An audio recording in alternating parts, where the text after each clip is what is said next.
우리 부모님은 모든 사람들에게 제가 가족의 실패작이라고 말했습니다. 형제들이 성공하는 동안 저는 청소부로 일하고 있었거든요. 그들이 집을 잃을 위기에 처했을 때 저는 빅토리아 스털링이라는 신비로운 백만장자로 변장해서 도움을 제안했습니다. 그들은 말 그대로 무릎을 꿇고 이 관대한 낯선 사람에게 감사해 했지만 자신들이 수년간 쓸모없다고 불렀던 바로 그 딸에게 애원하고 있다는 것을 깨닫지 못했습니다. 하지만 제가 진실을 밝혔을 때 무슨 일이 일어났는지 들어보세요. 이야기에 들어가기 전에 어디서 보고 계신지 댓글로 알려주세요. 그리고 가족의 배신을 경험한 적이 있다면 좋아요를 눌러주세요. 여러분은 혼자가 아닙니다. 제 이름은 김혜원입니다. 30년 동안 제 자신의 가족에게서 투명인간 취급을 받았습니다. 제 오빠 김준호가 변호사가 되고 언니 김소영이 부티크를 열었지만 저는 밤에는 사무실 건물을 청소하고 낮에는 바닥을 닦았습니다. 3개의 일자리, 일주일에 7일, 오직 생존하기 위해서였습니다. 김 가족에서 성공은 한 가지를 의미했습니다. 돈과 인상적인 직업 타이틀이었죠.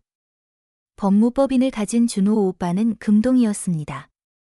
트렌디한 가게를 가진 소영 언니는 창의적인 천재였습니다. 저는요?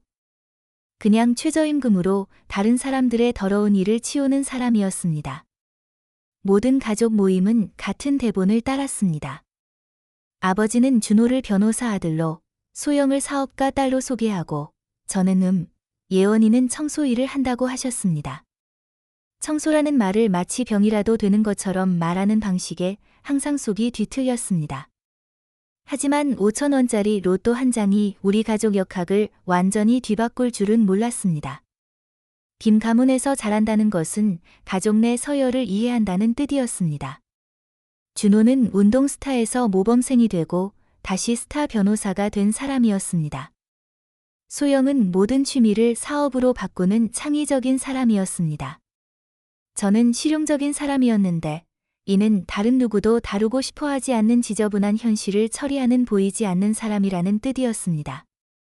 준호가 고등학교를 졸업했을 때 아버지는 200명의 손님을 초대해서 골프클럽에서 파티를 열어주셨습니다. 소영이 졸업했을 때는 서울에서 가장 고급 레스토랑을 빌려서 축하했습니다. 제가 5등으로 졸업했을 때는 동네 한식집에 데려가서 식사 내내 준호의 대학 계획에 대해 이야기했습니다. 김치찌개를 점점 더 작은 조각으로 자르면서 제가 무엇을 잘못했는지 궁금해했던 기억이 납니다. 대학은 제 탈출구가 되어야 했습니다. 부분 장학금을 받았고 제 가치를 증명하기로 결심했습니다. 하지만 매 학기 등록금을 낼 때마다 같은 핑계가 나왔습니다. 준호는 로스쿨 돈이 필요했고 소영은 창업 자본이 필요했고 저는 독립심과 노동의 가치를 배워야 한다는 것이었습니다. 그래서 탈진할 때까지 일했습니다. 수업 전 새벽 5시에 기숙사를 청소했습니다. 자정까지 웨이트리스 일을 했습니다. 음식을 사기 위해 기말고사 직후 교과서를 팔았습니다. 형제들이 온전히 공부에만 집중할 수 있었던 반면 저는 단지 등록을 유지하기 위해 분투했습니다. 하지만 교육이 마침내 이 가족에서 존중을 얻어줄 것이라고 믿었기에 끈기 있게 버텼습니다. 하지만 제 노력이 결코 충분하지 않을 것이라는 걸 몰랐습니다. 3월 15일, 화요일 저녁이었습니다. 도심 사무실 빌딩에서 교대 근무를 마치고 있었는데 닦느라 손이 벗겨지고 끝없는 청소로 등이 아팠습니다. 그날 밤 빌딩은 특히 힘들었습니다. 누군가가 임원층 전체에 커피를 쏟았고 경비원들이 제 외모에 대해 농담을 하는 동안 2시간 동안 무릎을 꿇고 얼룩을 닦아야 했습니다. 매주 하던 대로 김 사장님의 복권방에서 로또를 사기 위해 들렀습니다. 항상 같은 번호였습니다. 10, 15, 23, 31, 42, 그리고 보너스 번호 7. 이 번호들은 무작위가 아니었습니다. 날짜였습니다. 10은 아버지가 3년 연속 잊으신 제 생일이었습니다. 15는 소영의 졸업 파티인데 진정으로 꿈을 응원하는 사람들만을 위한 것이라며 저를 초대하지 않았습니다. 23은 준호의 결혼식으로 제가 혼자라서 주요 테이블의 대칭을 망칠 것이라며 동반자를 데려올 수 없었습니다. 30일은 아버지의 60번째 생일로 가족의 유산을 이어간다며 준호와 소영에게는 감사하다고 하시면서 저는 한 번도 언급하지 않으셨습니다. 40일은 제 대학 졸업식인데 준호가 테니스 토너먼트가 있다고 해서 아무도 오지 않았습니다. 그리고 7은 언젠가 제 운이 바뀌기를 바라며 이 같은 번호들을 산 지 7년째였습니다. 그날 밤 울퉁불퉁한 매트리스에서 다시는 월세 걱정을 하지 않을 만큼의 돈이 있으면 좋겠다고 꿈꾸며 잠들었습니다. 호화한 집이나 고급차가 아니라 마음의 평화였습니다. 아침에 이웃들이 야른 벽 너머로 싸우는 소리를 듣지 않고 커피를 마실 수 있는 조용한 곳이었습니다. 금요일 아침이 모든 것을 바꾸었습니다. 일하러 서두르다가 확인하지 않은 로또를 기억했습니다. 보지도 않고 버릴 뻔했지만 뭔가가 폰으로 스캔해보게 했습니다. 화면이 빨갛게 깜빡였습니다. 번호들이 하나씩 나타났습니다. 심장이 온전한 1분 동안 멈춘 것 같았습니다. 모든 번호가 맞았습니다. 6개 번호와 보너스 번호까지. 57억 원. 복권방 앞 윈도에 앉아서 눈물이 날 때까지 폰 화면을 바라보았습니다. 차들이 지나가고 사람들이 출근길을 걸어가고 제 세상 전체가 축에서 뒤바뀐 동안에도 주변에서는 인생이 정상적으로 계속되고 있었습니다. 그 번호들을 10번도 더 확인하고 로또 상담 전화를 2번 걸었고 심지어 김 사장님께도 본 것을 확인해달라고 부탁했습니다. 진짜였습니다. 하지만 잠깐 더 심해집니다. 제 첫 번째 생각은 무엇을 살지, 어디로 여행을 갈지가 아니었습니다. 제 첫 번째 생각은 복수였습니다. 가장 사랑해야 할 사람들에게서 마치 중요하지 않은 것처럼 취급받은 30년에 대한 복수였습니다. 그리고 갑자기 계획이 제 머릿속에서 형성되기 시작했습니다. 로또 당첨을 아무에게도 말하지 않았습니다. 매일 돈 문제로 불평하는 동료들에게도 가끔 복도에서 이야기하는 이웃들에게도 말하지 않았습니다. 물론 수십 년 동안 제가 아무것도 이루지 못할 것이라고 확신시켜온 가족에게는 더욱 말하지 않았습니다. 대신 조용히 상금을 수령하고 재정 고문을 고용하고 가명으로 신탁을 설정했습니다. 57억 원이 있었지만 아무것도 없는 것처럼 계속 살 예정이었습니다. 다음 몇 주는 초현실적이었습니다. 화장실을 청소하고 쓰레기를 비우러 출근하면서 제가 모든 동료들이 평생 벌 것보다 더 많은 돈을 가지고 있다는 것을 알고 있었습니다. 가족 저녁 식사에 앉아서 준호와 소영이 자신들의 소소한 성공을 자랑하는 것을 들으면서 그들이 상상할 수 있는 것보다 더 많은 부를 비밀스럽게 소유하고 있었습니다. 3달 동안 3개의 일자리를 계속했습니다. 누수되는 수도꼭지와 고장난 에어컨이 있는 원룸에서 살았습니다. 찌그러진 범퍼와 딸랑거리는 머플러가 있는 오래된 마티즈를 몰았습니다. 바뀐 것은 제 비밀 은행 계좌와 제 머릿속에서 형성되고 있는 정교한 계획뿐이었습니다. 우리 가족의 재정 상황을 조사하기 시작했습니다. 그들이 저에게서 생활 방식이나 지출 습관을 숨긴 적이 없었기 때문에 어렵지 않았습니다. 준호는 소셜미디어에 비싼 저녁 식사 사진을 올렸습니다. 소영은 끊임없이 가게 수익과 투자 전략에 대해 이야기했습니다. 아버지는 특히 소주 몇 잔 후에는 항상 사업에 대해 수다스러우셨습니다. 발견한 것은 흥미로웠습니다. 모든 성공과 우월감에도 불구하고 김 가족은 부채와 허상 위에 세워져 있었습니다. 준호의 법무법인은 더 큰 회사들과 경쟁하느라 고전하고 있었습니다. 소영의 부티크들은 트렌디했지만 수익성이 없었습니다. 아버지의 건설업은 잘못된 결정과 도박 문제로 몇 년간 돈을 잃고 있었습니다. 그들은 모두 목까지 빚에 빠져 있었고 인상적인 외관에도 불구하고 월급에서 월급으로 살고 있었습니다. 그때 운명이 완벽한 기회를 주었습니다. 6월의 어느 목요일 오후 준호가 전화를 걸어왔는데 목소리에 공황이 역력했습니다. 평소 모든 말에서 흘러나오던 자신감이 완전히 사라져 있었습니다. 예원아, 엄마 아빠 이야기를 해야 해. 오늘 밤에 올 수 있어? 급해. 그의 목소리에서 들리는 절망감이 제게 알아야 할 모든 것을 말해 주었습니다. 카드로 만든 집이 마침내 무너지고 있었고 그들은 조각들을 주워 모을 사람이 필요했습니다. 제 인생에서 처음으로 도와주거나 떠날 수 있는 힘을 가진 사람이 바로 저였습니다. 집에 도착하니 모든 가족이 위기 모드로 모여 있었습니다. 아버지는 우리의 갇힌 동물처럼 왔다 갔다 하고 있었고 평소 완벽한 머리가 헝클어져 있었습니다. 어머니는 좋아하는 의자에서 조용히 울면서 휴지를 쥐고 있었습니다.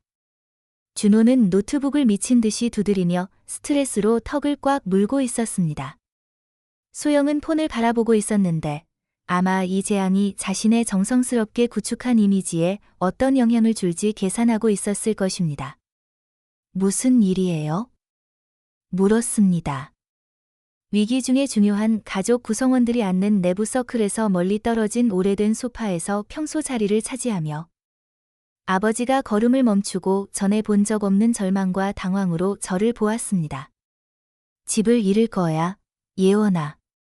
우리가 쌓아온 모든 것이 무너지고 있어. 이야기가 잡힌 범죄자들의 자백처럼 조각조각 나왔습니다. 아버지의 건설업이 몇 년간 돈을 잃어왔지만 어머니를 포함해 모든 사람에게서 문제의 규모를 숨겨왔다는 것이었습니다. 채권자들과 저글링을 하고 최소 금액만 지불하고 새 대출로 오래된 빚을 갚고 있었습니다. 집에 여러 번 담보대출을 받고 신용카드를 한도까지 사용하고 생명보험으로 대출받고 심지어 준호의 상속분을 미리 받아 쓴 것까지. 은행이 60일 안에 3억 원을 찾지 못하면 경매에 들어간다는 것이었습니다. 하지만 그게 다가 아니야. 어머니가 눈물을 흘리며 덧붙였습니다. 국세청에서 지난 5년간의 세무조사를 하고 있어. 낼 수 없는 세금을 빚지고 있고 그리고 아빠가 또 도박을 하고 있어. 온라인 포커, 스포츠 베팅, 내게 숨긴 카지노 여행들. 도박은 놀랍지 않았습니다. 제가 10대였을 때부터 아버지의 문제를 알고 있었거든요. 밤에 몰래 나가서 행방에 대해 거짓말하는 것을 잡은 적이 있었습니다. 하지만 나머지 가족들은 항상 존재하지 않는 척했고 제가 이 문제를 제기하려고 할 때마다 제 우려를 문제아로 몰아붙였습니다. 이제 그것이 그들이 부정의 토대 위에 쌓아올린 모든 것을 파괴하고 있었습니다. 준호가 노트북에서 고개를 들었는데 얼굴이 스트레스로 창백했습니다. 모든 시나리오를 계산해봤어. 모든 것을 팔고 자산을 현금화하고 연금 계좌를 해지해도 여전히 1억 원이 부족해. 기적이 필요해. 소영이 우울하게 고개를 끄덕였는데 소셜미디어 페르소나가 완전히 사라져 있었습니다. 은행과 기한 연장에 대해 이미 이야기해봤지만 양보하지 않아요. 아빠가 몇 달간 거짓 약속으로 그들을 속여왔다고 해요. 8주 안에 돈을 구하지 못하면 모든 걸 잃어요. 거기 앉아서 그들의 절망을 들으며 항상 그렇게 완벽하고 성공적으로 보였던 가족이 제 눈앞에서 무너지는 것을 보았습니다. 30년 동안 그들은 제가 작고 쓸모없다고 느끼게 만들었습니다. 이제 그들이 굴욕과 손실을 직면하고 있는 동안 저는 그들의 구원의 열쇠를 쥐고 있었습니다. 그 힘은 황홀했습니다. 제 인생에서 처음으로 저는 그들의 해결책을 가진 사람이었습니다. 하지만 쉽게 만들어주지는 않을 생각이었습니다. 경제적으로 도울 수는 없어요. 조용히 말했습니다. 각각의 눈을 마주보며 제가 그냥 청소부라는 거 알잖아요. 제 월세도 겨우 감당하는데 그런 돈은 없어요. 아버지의 대답은 즉각적이고 잔인했습니다. 그럴 줄 알았다. 너한테 뭔가를 기대한 우리가 어리석었지. 넌 이 가족에 의미 있는 기여를 한 적이 없었잖아. 준호가 혐오스럽게 고개를 저었습니다. 여기서 우리가 모든 것을 잃을 위기에 처해 있는데 너는 해결책을 생각하는데 도와주려고 신경 쓰는 척조차 할 수 없구나. 소영이 눈물을 글썽이며 폰에서 고개를 들었습니다. 우리가 항상 그랬듯이 혼자서 해결해야겠네요. 적어도 준호 오빠와 저는 선택지도, 인맥도, 의지할 자원도 있으니까요. 그들은 그 잔인한 코멘트들이 어떻게 장관적으로 역효과를 낼지 몰랐습니다. 그날 밤 집에 가서 제 인생의 가장 정교한 계획을 세우기 시작했습니다. 신비로운 억만장자 자선가 빅토리아 스털링이 될 것이었습니다. 그리고 그들이 원한다고 생각하는 것을 정확히 주면서 그들이 마땅히 받아야 할 것을 가르쳐줄 생각이었습니다. 계획은 세심한 준비와 디테일에 대한 주의가 필요했습니다. 배우들을 고용하고 비싼 차들을 빌리고 도시 반대편의 펜트하우스를 임대하고 심지어 제 자신의 가족조차 속일 수 있는 가짜 정체성을 만들기 시작했습니다. 빅토리아 스털링은 완전한 배경 스토리가 필요했습니다. 그녀의 부와 어려움에 처한 가족들을 돕는 것에 대한 관심을 설명할 수 있는 믿을 만한 이야기가 말입니다. 제가 만든 정체성에 따르면 빅토리아 스털링은 10대 때부터 코딩을 시작해서 대학에서 첫 번째 성공적인 앱을 구축한 기술 기업가였습니다. 25세에 그 회사를 50억 원에 팔고 그 자금을 다른 스타트업에 투자했습니다. 그녀의 포트폴리오는 기하급수적으로 성장해서 국내에서 가장 젊은 여성 억만장자 중 한 명이 되었습니다. 그녀는 자선 활동으로 유명했는데 특히 자신의 잘못이 아닌 재정적 어려움에 처한 가족들을 돕는 것으로 알려져 있었습니다. 하지만 빅토리아 스털링은 또한 극도로 사생활을 지키고 누구를 도울지 매우 선별적이었습니다. 그녀는 상호 비즈니스 연결을 통해 김 가족의 상황에 대해 들었고 결정을 내리기 전에 개인적으로 만나보고 싶어 했습니다. 이것은 제 인생의 연기가 될 것이었습니다. 변신은 2주간의 집중적인 준비가 필요했습니다. 전문 스타일리스트들, 보이스 코치들, 그리고 임원 존재감을 전문으로 하는 연기 강사들을 고용했습니다.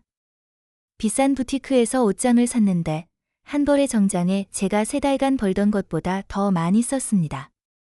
매일 몇 시간씩 빅토리아의 매너를 연습했습니다. 그녀는 천천히 그리고 신중하게 말했고 결코 말을 서두르거나 불확실함을 보이지 않았습니다. 맞춤 제작처럼 맞는 비싼 정장을 입었는데 실제로 그랬기 때문이었습니다. 돈에 대해 걱정할 필요가 없다는 데서 오는 자신감으로 행동했습니다. 완벽한 자세, 긴장한 예원처럼 안절부절 못하는 일 없이 존경을 명령하는 직접적인 눈맞춤. 빅토리아 스털링은 김혜원이 아닌 모든 것이었고 그녀를 만드는 것은 동시에 힘을 주는 일이면서 가슴 아픈 일이었습니다. 도시에서 가장 고급스러운 건물의 펜트하우스를 임대했습니다. 임대료는 제가 청소부로 1년 내내 번 것보다 한 달에 더 많이 들었지만 돈은 더 이상 장애물이 아니었습니다. 아파트는 박물관급 예술품, 이탈리아 대리석 바닥, 그리고 스카이라인이 내려다 보이는 바닥부터 천장까지의 창문으로 가구가 갖춰져 있었습니다. 준호와 소영이 항상 꿈꿔왔지만 결코 감당할 수 없었던 종류의 장소였습니다. 검은색 메르세데스를 임대하고 진짜 기술 억만장자를 위해 일한다고 생각하는 전문 운전기사 마커스를 고용했습니다. 마커스는 신중하고 전문적이었으며 다른 부유한 고객들로부터 훌륭한 추천서를 가지고 있었습니다. 빅토리아의 배경이나 일정에 대해 결코 질문하지 않아서 제 목적에 완벽했습니다. 가장 어려운 부분은 돈을 마치 중요하지 않은 것처럼 쓰는 법을 배우는 것이었습니다. 30년 동안 모든 원을 세고 가격을 비교하고 기본 생존을 위해 필수품을 희생했습니다. 이제 가격을 확인하지 않고 비싼 와인을 주문하고 퍼센트를 계산하지 않고 관대하게 팁을 주고 비용보다는 품질을 기준으로 구매 결정을 내려야 했습니다. 하지만 빅토리아 스털링으로서 마침내 가족을 대면할 때 감정을 제어하는 것이 진짜 도전이 될 줄은 몰랐습니다. 새로 고용한 어시스턴트 사라는 기업 역할을 전문으로 하는 전문 배우였습니다. 사라는 고위급 임원 비서의 톤을 완벽하게 익혔습니다. 자신 있으면서도 정중하고 효율적이면서도 서두르지 않는. 안녕하세요. 아버지가 대답했을 때 그녀가 말했습니다. 빅토리아 스털링 여사의 임원 비서 사라 첸입니다. 스털링 여사는 상호 비즈니스 연결을 통해 귀하 가족의 현재 상황에 대해 들었고 가능한 지원을 논의하기 위해 미팅을 예약하고 싶어 합니다. 돈과 관련된 사람과 이야기하고 있다는 것을 깨달았을 때 아버지의 목소리가 완전히 변했습니다. 물론이죠. 그가 더듬거렸습니다. 스털링 여사를 만나 뵙게 되어 영광이겠습니다. 언제 편하실까요? 스털링 여사는 토요일 오후 2시에 자택에서 가능합니다. 편안하고 사적인 환경에서 초기 미팅을 진행하는 것을 선호합니다. 괜찮으실까요? 절대적으로 아버지가 열정적으로 대답했습니다. 재정 서류나 추천서를 가져와야 할까요? 초기 미팅에는 필요하지 않을 것입니다. 스털링 여사는 도움을 고려하고 있는 가족들을 먼저 개인적인 차원에서 알아가는 것을 좋아합니다. 자선 파트너십에 있어서 매우 선별적이시거든요. 사라가 전화를 끊고 난 후 가족들에게 소식을 전하는 아버지 목소리에서 흥분을 들을 수 있었습니다. 진짜 억만장자 자선가가 그들을 만나고 싶어 했습니다. 모든 문제를 해결할 자원을 가진 누군가가 관심을 보이고 있었습니다. 그들은 자신들이 재정교하게 계획된 시험에 걸어 들어가고 있다는 것을 전혀 모르고 있었습니다. 이것이 모든 것을 바꿀 것이었습니다. 그들에게 제가 그들의 발표와 가족 가치관의 깊은 인상을 받았다고 말했습니다. 빅토리아 스털링이 보통 재정적 약속을 하기 전에 광범위한 배경 조사를 실시한다고 설명했지만 그들의 경우는 특히 설득력이 있어 보인다고 했습니다. 제 팀에서 이틀 내로 초기 평가를 완료할 것이라고 말씀드렸습니다. 하지만 진짜로는 완전히 다른 종류의 평가를 계획하고 있었습니다. 다음 2주 동안 저는 그들을 면밀히 관찰했습니다. 제가 빅토리아 스털링으로서 연락을 취할 때마다 그들이 저에 대해 어떻게 이야기하는지 들어봤습니다. 그리고 매번 가슴이 아팠습니다. 어머니는 친구들에게 이렇게 말씀하셨습니다. 우리 예원이는 정말 쓸모없어요. 35년 동안 살면서 이룬 게 뭐가 있나요? 다행히 빅토리아 스털링 같은 훌륭한 분이 우리를 도와주시려고 하네요.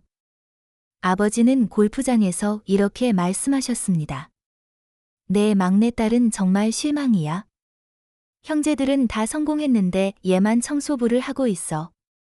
부끄러워서 사람들에게 말도 못하겠다고. 준호 오빠는 법무법인 동료들에게 이렇게 말했습니다. 우리 여동생은 인생을 완전히 망쳤어요. 대학교도 제대로 안 나왔고 지금도 별 볼 일 없는 일만 하고 있고요. 다행히 어떤 투자자가 우리 가족을 도와주려고 해요. 소영 언니는 고객들에게 이렇게 말했습니다. 우리 막내는 정말 답답해요. 아무런 야망도 없고 그냥 하루하루 대충 살고 있어요. 우리 부모님이 얼마나 걱정하시는지 몰라요. 그들의 말 하나하나가 칼처럼 제 가슴을 찔렀습니다. 하지만 동시에 제 계획이 옳다는 확신을 더욱 굳히게 해주었습니다. 그런데 더 충격적인 것은 그들이 빅토리아 스털링에게 저에 대해 어떻게 말하는지였습니다. 3일째 되는 날, 저는 빅토리아 스털링으로서 그들에게 연락했습니다. 초기 평가가 긍정적이라고 말하면서 최종 결정을 내리기 전에 각 가족 구성원과 개별적으로 만나보고 싶다고 제안했습니다. 첫 번째로 어머니와 만났습니다. 강남의 고급 카페에서였습니다.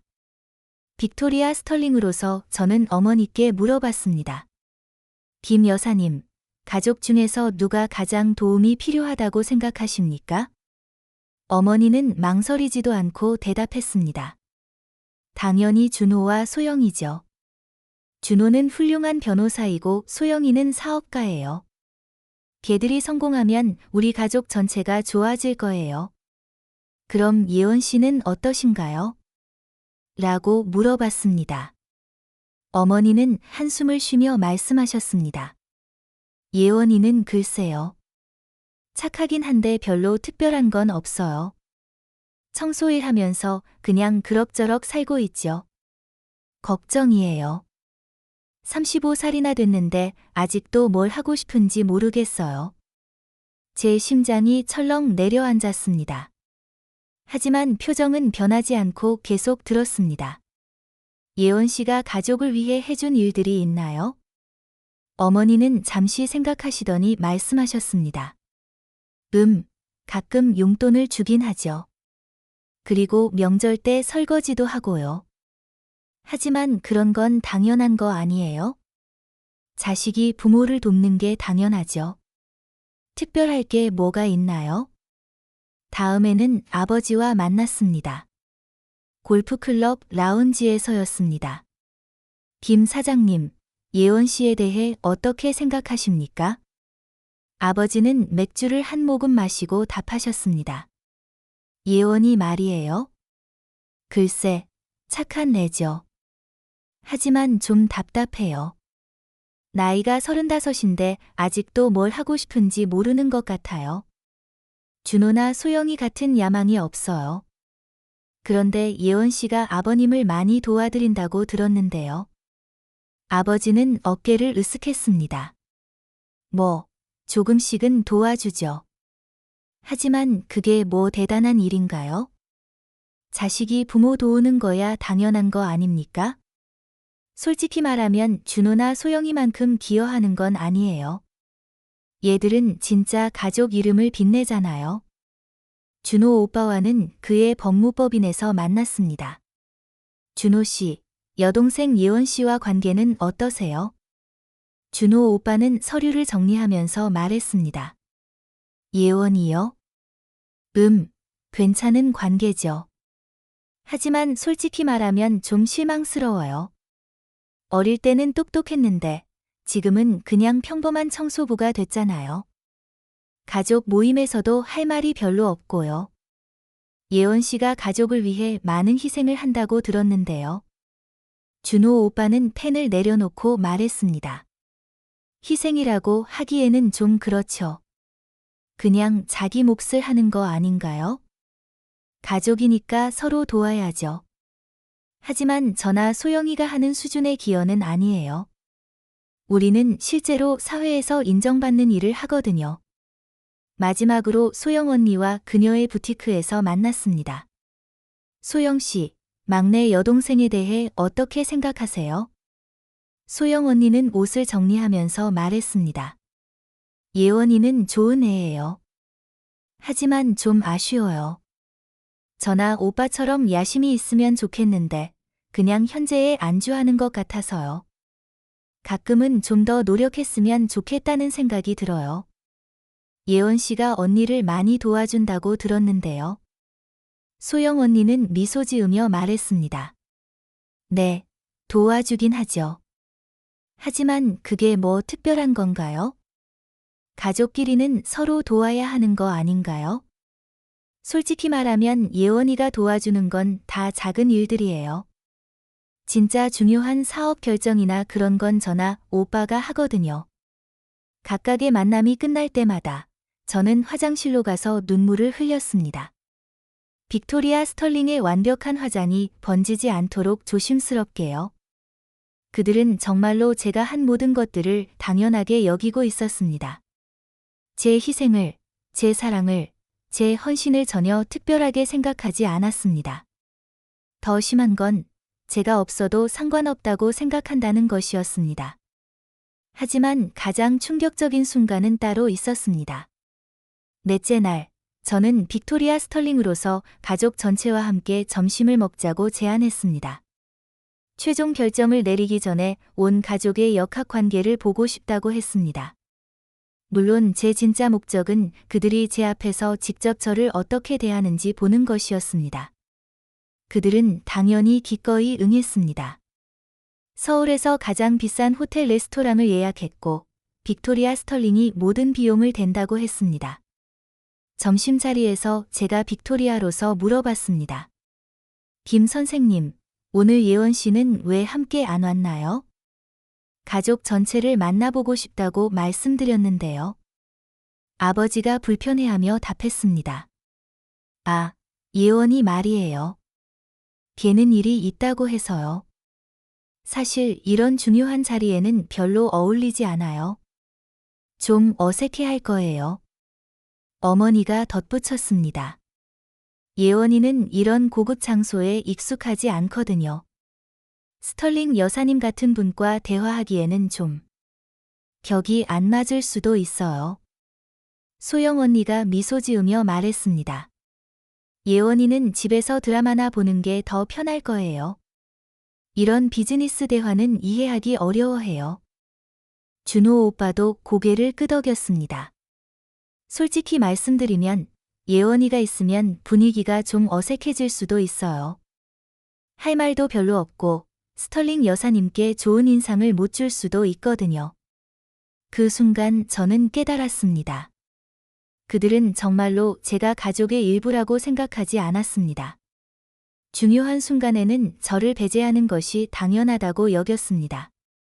제가 창피하고 격에 안 맞고 도움이 안 된다고 생각했습니다. 빅토리아 스털링으로서 저는 말했습니다. 하지만 가족의 지원은 모든 구성원이 함께할 때 더 의미 있지 않나요? 예원 씨도 분명히 가족의 미래에 관심이 있을 텐데요. 아버지가 웃으며 손을 흔들었습니다. 물론 관심은 있겠죠. 하지만 예원이는 이런 복잡한 일들을 이해하기 어려워해요. 우리가 알아서 해결하고 나중에 결과만 알려주는 게 나아요. 어머니가 동의하며 말했습니다. 예원이에게는 너무 부담스러울 거예요. 걔는 단순하게 사는 걸 좋아하거든요.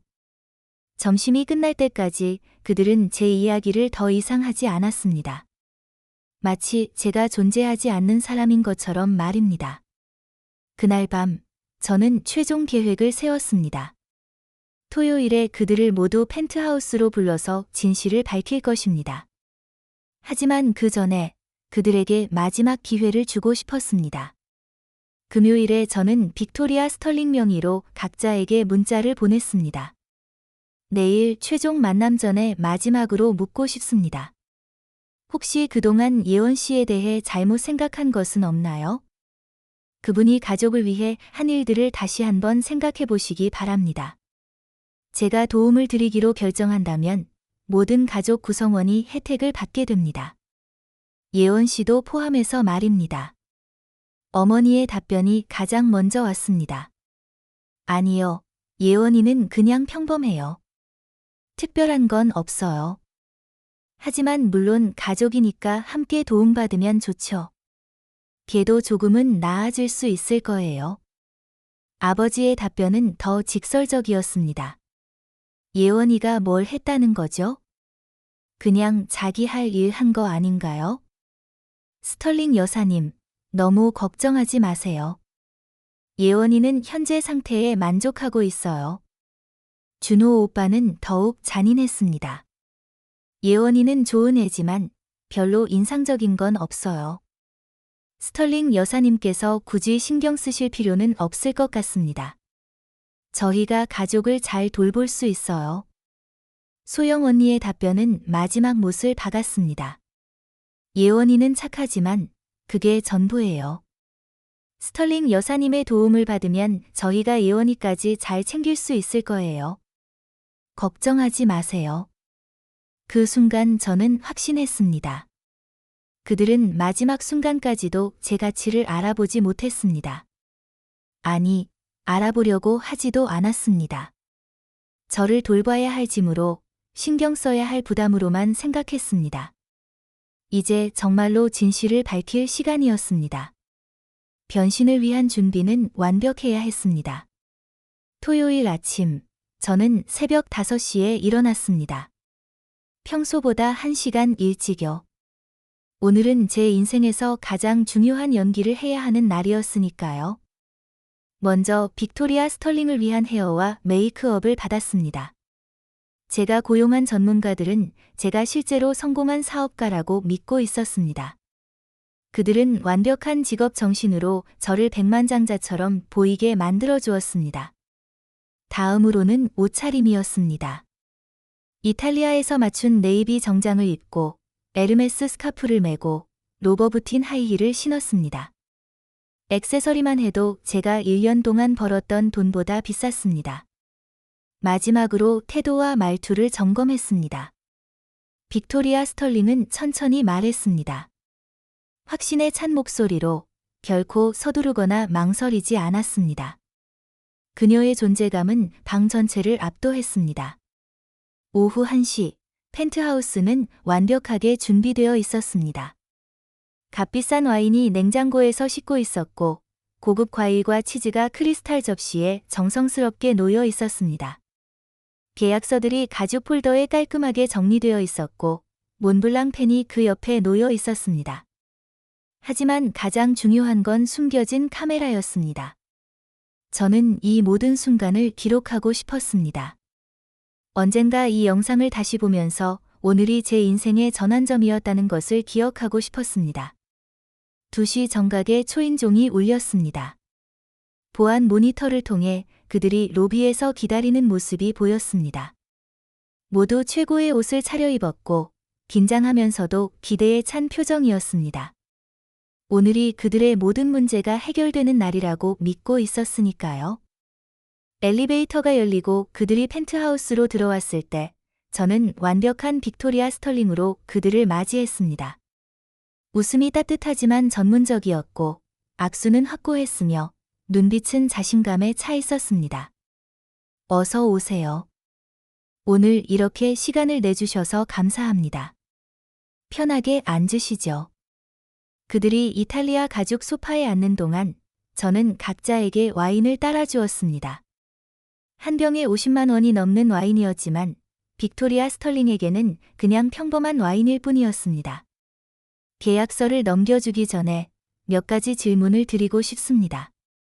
저는 신중하게 말했습니다.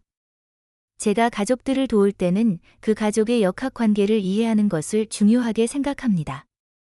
물론입니다. 아버지가 열정적으로 대답했습니다. 무엇이든 답해드리겠습니다. 저는 미소 지으며 물어봤습니다. 그런데 오늘 예원 씨는 왜 함께 오지 않았나요? 이것은 가족 전체에 영향을 주는 일인데요. 방의 분위기가 약간 어색해졌습니다. 그들은 서로 눈빛을 교환했고 누가 대답할지 잠시 망설였습니다. 마침내 어머니가 입을 열었습니다. 예원이는 오늘 일이 있다고 해서요. 사실 이런 복잡한 이야기는 예원이에게는 조금 어려울 수도 있어요. 어려울 수도 있다고요? 저는 호기심 어린 표정으로 물어봤습니다. 어떤 면에서요? 준호가 나서서 설명했습니다. 예원이는 착한 애지만 비즈니스나 재정 관리 같은 복잡한 일들을 잘 이해하지 못해요. 저희가 대신 처리하고 결과만 알려주는 게 나아요. 소영이 덧붙였습니다. 예원이는 단순한 삶을 선호해요. 이런 큰 결정들은 저희가 알아서 하고 예원이는 혜택만 받으면 되는 거죠. 아버지가 마지막으로 말했습니다. 솔직히 말씀드리면 예원이가 있으면 회의가 좀 어색해질 수도 있어요. 스털링 여사님과 같은 수준의 대화를 하기는 어려우니까요. 저는 고개를 끄덕이며 이해한다는 표정을 지었습니다. 하지만 속으로는 분노가 끓어오르고 있었습니다. 그들은 정말로 저를 무능하고 쓸모없는 사람으로 생각하고 있었습니다. 그것도 구원자라고 생각하는 사람 앞에서 말입니다. 알겠습니다. 그럼 본론으로 넘어가겠습니다. 저는 계약서를 테이블 위에 놓으며 말했습니다. 제가 김 가족을 도와드리기로 결정했습니다. 그들의 얼굴에 안도와 기쁨이 번졌습니다. 어머니는 울먹이기 시작했고 아버지는 감사하다고 반복해서 말했습니다. 준호와 소영은 서로 눈을 마주치며 승리의 미소를 지었습니다. 하지만 조건이 있습니다. 저는 차분하게 계속했습니다. 제가 도움을 드리는 모든 가족은 서로를 존중하고 가치를 인정해야 합니다. 모든 가족 구성원이 동등하게 대우받아야 해요. 물론입니다. 아버지가 즉답했습니다. 우리는 가족을 사랑합니다. 그렇다면 예원 씨도 마찬가지겠네요? 저는 직접적으로 물어봤습니다. 잠깐의 침묵이 흘렸습니다. 그들은 다시 서로를 바라봤고 무언가 불편해하는 것이 역력했습니다. 물론 예원이도 가족이죠. 어머니가 어색하게 말했습니다. 그럼 예원 씨를 지금 여기로 불러주실 수 있나요? 저는 모든 가족 구성원과 직접 이야기하고 싶습니다. 예. 지금요? 소영이 당황하며 물어봤습니다. 네, 지금요. 이것은 가족 전체의 미래에 관한 일입니다. 예원 씨도 당연히 참여해야죠. 그들은 어쩔 수 없이 저에게 전화를 걸었습니다. 물론 제가 받을 리 없었지만 그들은 몇 번 시도해봤습니다. 전화를 받지 않네요. 준호가 폰을 내려놓으며 말했습니다. 그럼 직접 데려오시죠. 저는 단호하게 말했습니다.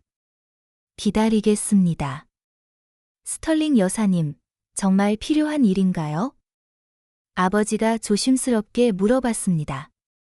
저희가 예원이 목까지 잘 처리할 수 있는데요. 가족의 일에서 누군가를 배제하는 것은 제 철학에 맞지 않습니다. 저는 냉정하게 말했습니다. 모든 가족 구성원이 참여하지 않는다면 이 거래는 성사되지 않습니다. 그 말에 그들의 표정이 급변했습니다. 3억 원이 걸린 일이었으니까요. 어쩔 수 없이 준호가 일어났습니다. 그럼 제가 직접 데려오겠습니다. 잠깐만 기다려주세요. 아니요. 저는 손을 들어 제지했습니다. 모두 함께 가죠. 예원 씨가 어떤 환경에서 사는지도 보고 싶어요. 그들의 얼굴이 창백해졌습니다. 제 원룸을 빅토리아 스털링에게 보여주는 것을 상상하니 끔찍했을 것입니다. 하지만 거절할 수 없었습니다. 3억 원을 포기할 수는 없었으니까요. 그렇게 우리는 모두 함께 제 원룸으로 향했습니다. 빅토리아 스털링의 메르세데스를 타고 말입니다. 운전기사 마커스가 문을 열어주자 그들은 마치 다른 세계로 들어가는 것처럼 조심스럽게 차에 탔습니다. 제 동네에 도착했을 때 그들의 표정은 볼만했습니다. 빅토리아 스털링이 이런 곳에 올 이유가 뭐가 있겠냐는 표정이었습니다. 하지만 감히 뭐라고 말하지는 못했습니다. 원룸 앞에서 저는 빅토리아로서 말했습니다. 예원 씨를 직접 만나보고 싶어서 왔어요. 가족의 일인데 혼자만 배제되는 건 맞지 않죠. 문을 두드리는 소리가 났습니다. 물론 아무도 나오지 않았습니다. 저는 펜트하우스에 빅토리아 스털링으로 있었으니까요. 이상하네요. 집에 있다고 했는데. 어머니가 걱정스럽게 말했습니다. 그럼 키로 문을 열어보세요. 저는 제안했습니다. 준호가 어색하게 대답했습니다. 저희는 예원이 집 키가 없어요. 가족인데 키가 없다고요? 저는 놀란 척 물어봤습니다. 그들은 대답할 말을 찾지 못했습니다. 30년 넘게 같은 가족으로 살면서도 제 집에 와본 적이 한 번도 없다는 사실을 어떻게 설명할까요? 그 순간이었습니다. 저는 빅토리아 스털링으로서 그들에게 마지막 질문을 던졌습니다.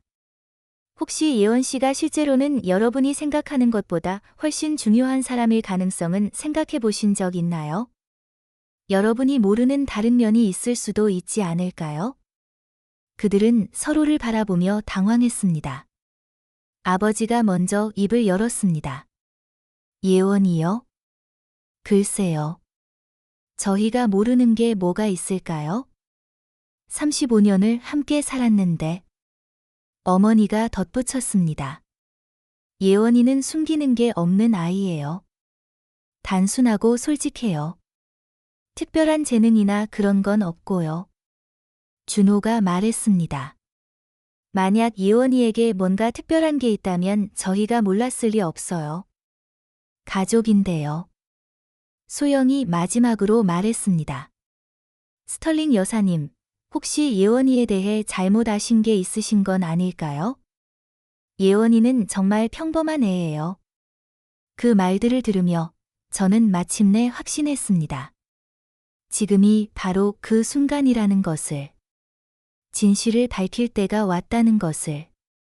다시 펜트하우스로 돌아가죠. 저는 차분하게 말했습니다. 예원 씨는 아마 나중에 합류할 거예요. 일단 우리끼리 계약부터 마무리합시다. 그들은 안도의 표정으로 차에 탔습니다. 빅토리아 스털링이 예원이 없이도 거래를 진행하겠다고 했으니까요. 하지만 그들은 몰랐습니다. 진짜 쇼가 지금부터 시작될 것이라는 사실을. 펜트하우스로 돌아온 우리는 다시 거실에 자리를 잡았습니다. 그들은 여전히 빅토리아 스털링이 예원 없이도 거래를 성사시켜줄 것이라고 믿고 있었습니다. 하지만 이제 정말 중요한 순간이 다가오고 있었습니다. 저는 천천히 일어나서 그들을 바라보았습니다. 빅토리아 스털링의 완벽한 자세로 방 전체의 주목을 받으며 말했습니다. 계약서에 서명하기 전에 여러분께 하나의 이야기를 들려드리고 싶습니다. 모든 사람이 집중했습니다. 그들은 이것이 빅토리아 스털링의 성공 철학이나 자선 활동에 대한 이야기일 것이라고 생각했겠죠. 한 젊은 여성에 대한 이야기입니다. 저는 차분하게 시작했습니다. 이 여성은 형제들이 가족의 전폭적인 지지를 받으며 대학을 다니는 동안 혼자서 세계의 일을 하며 학비를 벌어야 했습니다. 우등으로 졸업했지만 오빠의 법학학위나 언니의 사업 벤처만큼 인상적이지 않다고 여겨져서 축하받지 못했습니다. 어머니의 얼굴이 조금씩 창백해지기 시작했습니다. 아버지는 불편한 표정으로 자리에서 꿈틀거렸습니다.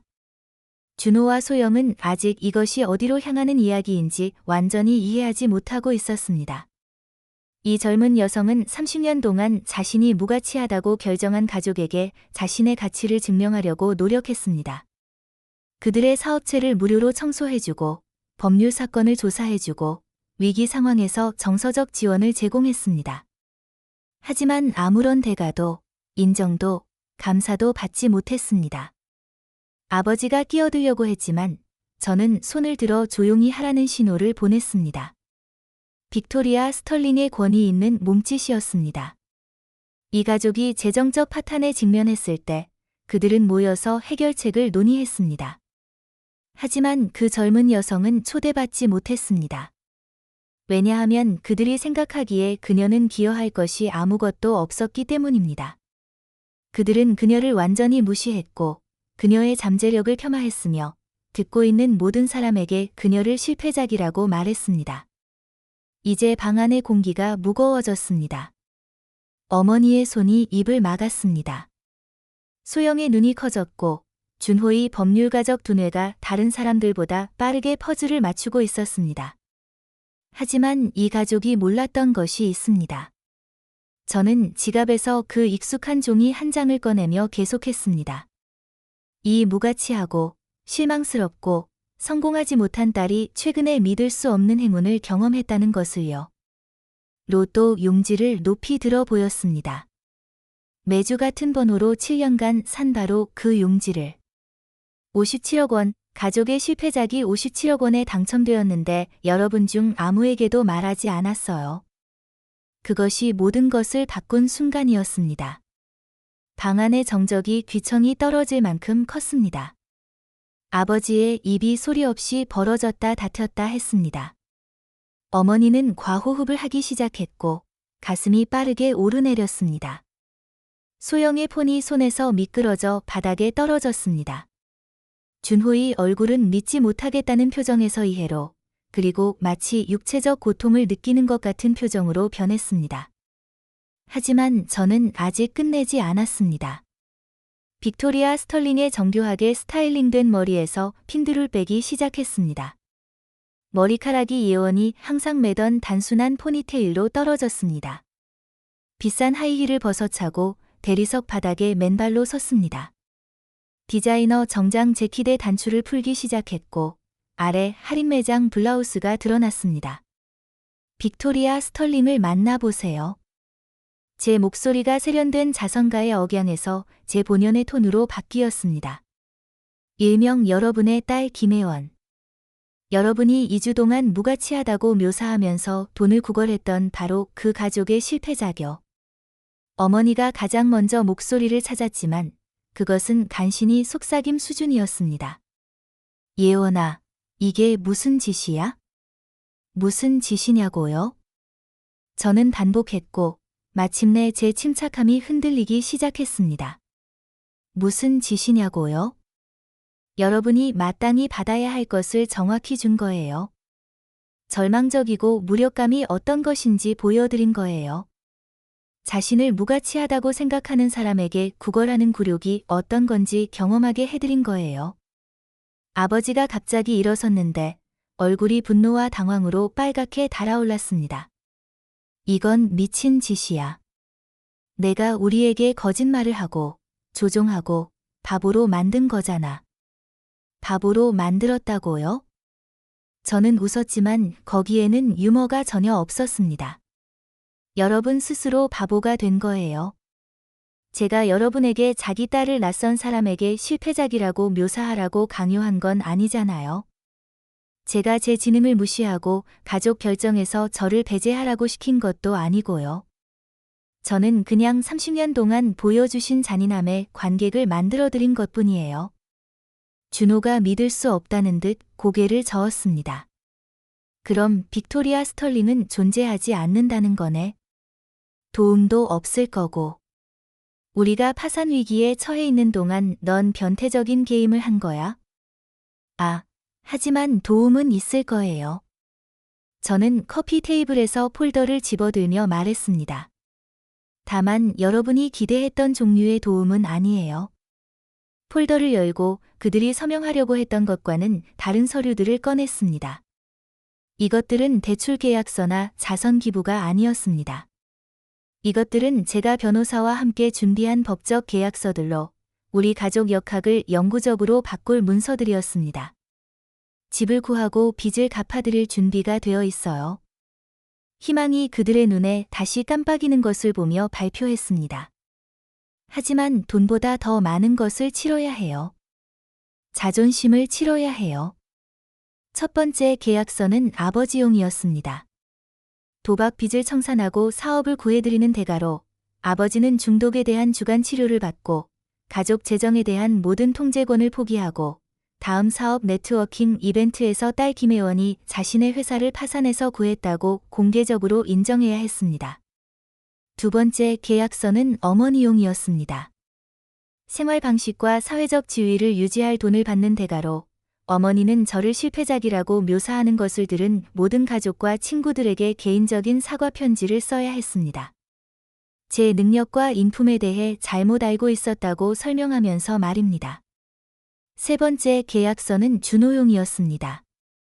법무법인의 빚이 청산되고 더 큰 회사들과 경쟁할 추가 자본을 받는 대가로 가족 결정에서 권위적 지위에서 물러나고 자신의 사업 성공에서 저를 조용한 파트너로 공개적으로 인정해야 했습니다. 네 번째 계약서는 소형용이었습니다. 부티크에 완전히 자금을 지원받고 5곳으로 확장하는 대가로 제 실제 가치를 반영하는 급여로 저를 비즈니스 컨설턴트로 고용해야 했습니다. 최저임금 일자리를 받아들일 수밖에 없었던 것이 아니라요. 하지만 잠깐 더 심해집니다. 마지막 조건은 모든 분에게 적용됩니다. 앞으로 10년간 매달 15일마다 제가 초대받지 못했던 소영의 졸업 파티 날짜에 온 가족이 제가 선택한 레스토랑에서 저녁 식사 모임을 가져야 합니다. 이 저녁 식사 중에는 각자 일어나서 김혜원의 관대함과 지능, 그리고 가족의 성공에서의 중요성에 대해 공개적으로 감사를 표해야 합니다.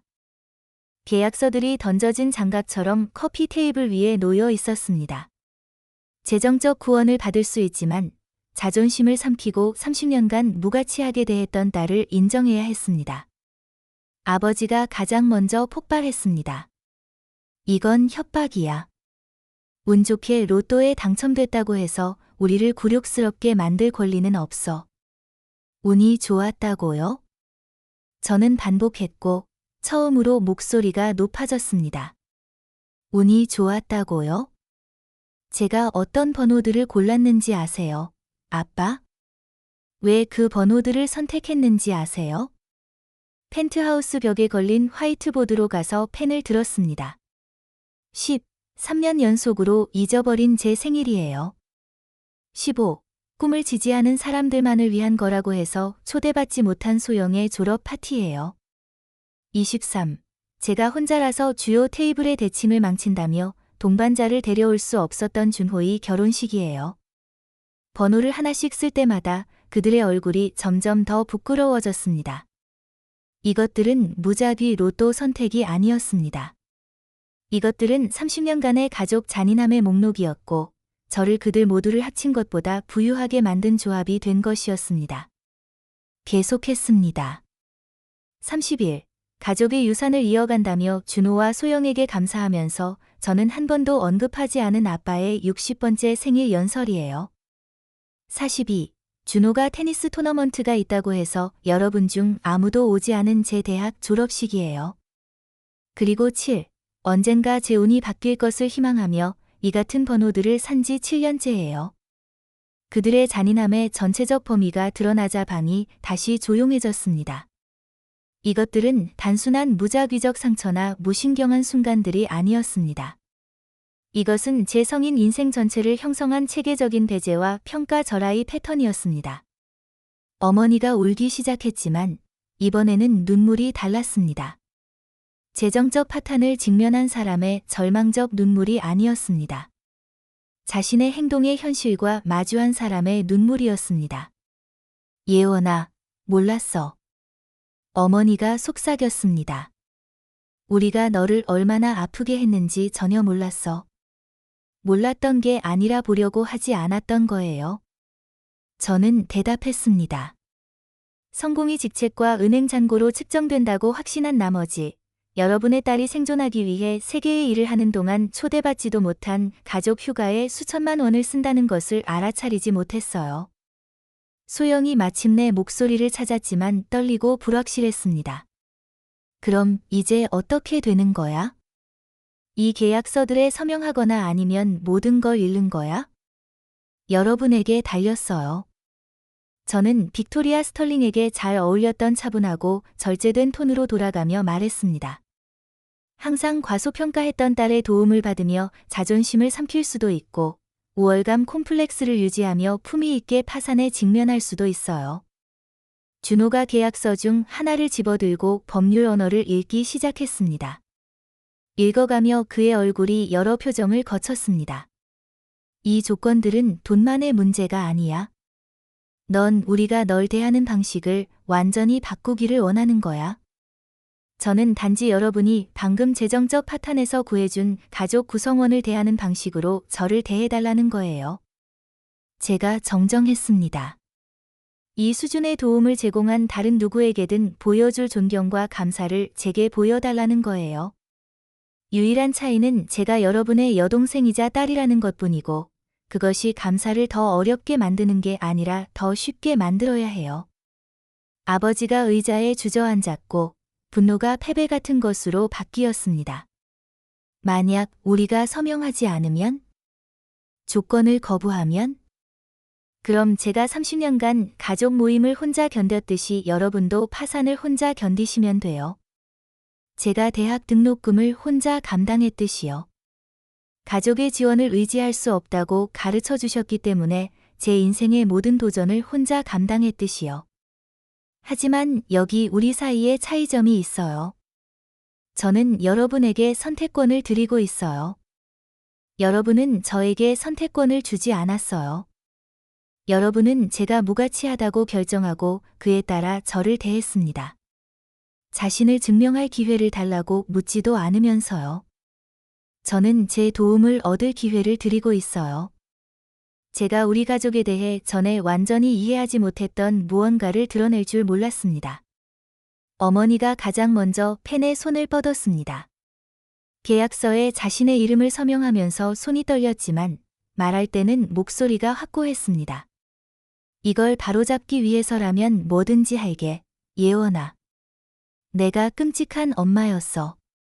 내가 더 나아질 수 있다는 걸 증명하며 남은 인생을 보내고 싶어. 소영이 다음에 서명했는데 얼굴에 눈물이 흘렀습니다. 수년간 너를 질투했어. 그녀가 인정했습니다. 내 독립성과 강인함, 우리 승인 없이도 살아남는 능력을 질투했어. 내가 가진 용기를 내가 갖고 싶었다고 인정하기에는 너무 자존심이 셌어. 준호의 서명이 세 번째였는데 몇 분간의 내적 갈등 후였습니다. 평생 가족 분쟁에서 고객들을 대리해왔어. 가족들이 돈과 자존심 때문에 서로를 갈갈이 찢는 것을 봐왔어. 우리 이야기가 그런 식이 되기를 원하지 않아. 아버지가 마지막에 서명했고 그의 서명이 가장 오래 걸렸습니다. 마침내 펜을 내려놓았을 때 전에 본 적 없는 표정으로 저를 올려다봤습니다. 분노나 실망이나 무시가 아니었습니다. 존경과 거의 비슷한 무언가였습니다. 널 과소평가했어. 그가 간단히 말했습니다. 평생 동안 널 과소평가해왔어. 30년간의 손상을 되돌릴 수 있을지 모르겠지만 시도해보고 싶어. 그때 예상치 못한 일이 일어났습니다. 승리감이나 만족감을 느끼는 대신 지쳤습니다. 이 정교한 복수 계획을 통해 저를 지탱해온 분노가 사라지기 시작했고 더 복잡하고 정의하기 어려운 무언가로 대체되었습니다. 계약서들이 서명되었습니다. 돈이 이체될 것입니다. 그들의 빚이 청산되고 삶이 안정될 것입니다. 하지만 더 중요한 것은 우리 가족 역학이 영구적으로 바뀌었다는 것입니다. 저는 더 이상 보이지 않는 딸, 가족의 실패작, 의견과 감정이 중요하지 않은 사람이 아니었습니다. 하지만 잠깐 더 좋아집니다. 다음에 일어난 일은 저조차도 놀랐습니다. 그 후 몇 달 동안 놀라운 무언가가 형성되기 시작했습니다. 제가 지속적인 굴욕의 형태로 설계했던 월간 가족 저녁 식사가 완전히 다른 것이 되었습니다. 진짜 대화, 진정한 소통, 수십 년간 방치로 손상된 관계의 느린 재구성의 기회가 되었습니다.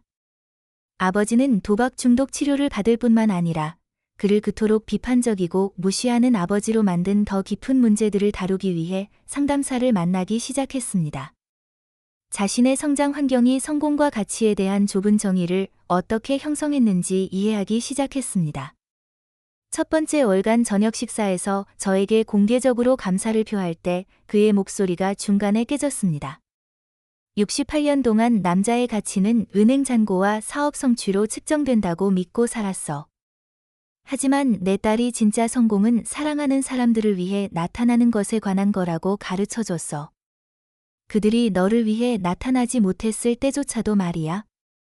예원아, 넌 우리 집만 구한 게 아니야. 우리 가족을 구했어. 어머니의 친구들과 대가족들에게 보낸 사과 편지는 가족 역학과 양육 실수에 대한 더 깊은 대화로 이어졌습니다. 그녀의 친구들 중 몇몇은 모릿은 가족이 왜 어떤 자녀들은 다른 자녀들보다 편애하는 것처럼 보였는지 항상 궁금했다고 인정했고, 어머니는 우리 기능 부전이 외부 관찰자들에게 얼마나 명백했는지 깨닫기 시작했습니다. 어머니는 어느 날 저녁, 계약서가 서명된 지 석 달 후에 전화를 걸어왔습니다. 예원아, 제가 기르던 방식에 대해 치료사와 이야기하고 있는데 그분이 제가 계속 생각하게 되는 질문을 했어요. 자녀 중 한 명을 작게 유지해서 다른 자녀들이 크게 느끼게 하는 것이 그렇게 무서웠던 게 뭐냐고 물었어요. 그 질문이 펀치처럼 저를 때렸습니다. 잔인하기 때문이 아니라 너무 통찰력이 있어서였습니다. 무엇이 무서웠던 거예요, 엄마? 저는 부드럽게 물어봤습니다. 사랑이 충분하지 않을 거라는 두려움이었어요. 그녀가 속삭였습니다. 제가 너를 마땅히 받아야 할 만큼 축하해주면 어떻게든 준호와 소영이 더 적게 받을 거라는 생각이었어요. 큰 소리로 인정하기에는 가장 바보 같은 얘기지만 성공이 한정된 자원이라고 생각했던 것 같아. 한 자녀가 너무 많이 받으면 다른 자녀들이 고통받을 거라고요. 사랑은 파이가 아니에요, 엄마. 제가 말했는데 제 자신의 지혜에 놀랐습니다. 더 많이 나누어도 줄어들지 않아요. 나누면 사랑은 늘어나요. 준호의 법무법인은 추가 자본으로 번영했지만 더 중요한 것은 그가 전문 중재 업무에 가져왔던 협력적 정신으로 가족 결정에 접근하기 시작했다는 것입니다. 사업 결정에 대한 제 의견을 구하기 시작했고 실제로 제 제안을 들었습니다. 그가 공식적으로 저를 컨설턴트로 인정한 첫 번째 사건은 우리 자신의 상황과 놀랍도록 유사한 가족 사업 분쟁이었습니다. 성공한 가족이 편애와 재정 관리 실패로 갈갈이 찢어졌고 형제자매들이 상속 권리를 두고 서로 소송을 걸고 있었습니다. 저는 준호와 함께 자산 분할보다는 관계 치유에 중점을 둔 중재 전략을 개발했습니다. 가족 치료 기법과 협력적 문제 해결 방법을 연구하는데 몇 주를 보냈습니다. 모든 형제자매가 화해하고 사업이 구해진 상태로 사건이 해결되었을 때 준호는 모든 법률 문서와 언론 인터뷰에서 가족 역학 전문가로서 제 기여를 언급했습니다. 인정받는 기분이 좋았지만 더 좋았던 것은 제 인생에서 처음으로 동등한 파트너로서 제 형과 함께 일하는 것이었습니다. 소영은 저를 부티크의 컨설턴트로 고용했고 우리는 그녀가 저에 대한 우월감을 증명하려고 하지 않을 때 잘 어울린다는 것을 발견했습니다. 제 경영학 학위와 분석 능력이 그녀의 창의적 비전과 마케팅 본능을 완벽하게 보완했습니다. 6달 안에 우리는 7곳으로 확장했고 그녀가 혼자서는 결코 달성하지 못했을 높은 수익을 올리고 있었습니다. 더 중요한 것은 우리가 형제 간 경쟁보다는 상호 존중에 기반한 진정한 우정을 발전시켰다는 것입니다. 소영이 어느 날 사업을 몰이쓴 자매 부티크로 리브랜딩하자고 제안해서 저를 놀라게 했습니다. 사람들이 이 성공이 우리 둘 다의 것이라는 걸 알았으면 해 수년간 너보다 내가 더 낫다고 증명하려고 했는데 정작 해야 할 일은 어떻게 우리가 함께 더 나아질 수 있을지 알아내는 거였어. 하지만 가장 중요한 변화는 우리가 월간 저녁 식사 중에 서로 이야기하는 방식이었습니다. 강제적인 감사 표현으로 시작된 것이 모든 사람의 목소리가 동등한 비중을 갖는 진정한 가족 회의로 발전했습니다. 휴일을 함께 계획하고 가족 투자에 대한 집단적 결정을 내리고 실제로 서로의 회사를 즐기기 시작했습니다. 대화가 항상 쉽지는 않았습니다.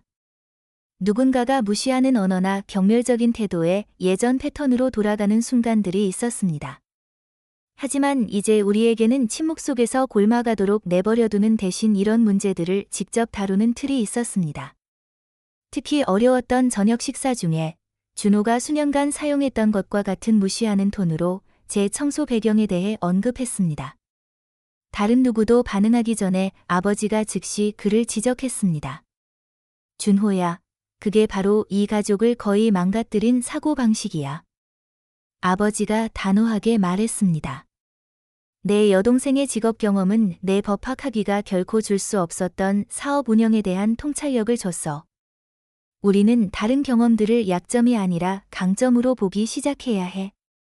아버지가 저를 무시하는 대신 옹호하고 있다는 사실이 기적 같았습니다. 온 가족 앞에서 그렇게 하고 있다는 사실이 정당화처럼 느껴졌습니다. 계약서가 서명된 지 6달 후 예상하지 못했던 일이 일어났습니다. 우리가 월간 모임 중 하나를 하고 있을 때 아버지가 예상치 못한 축배를 위해 잔을 들었습니다. 예원에게. 아버지가 말했는데 그의 목소리에는 전에 제게 향한 적 없는 따뜻함이 있었습니다.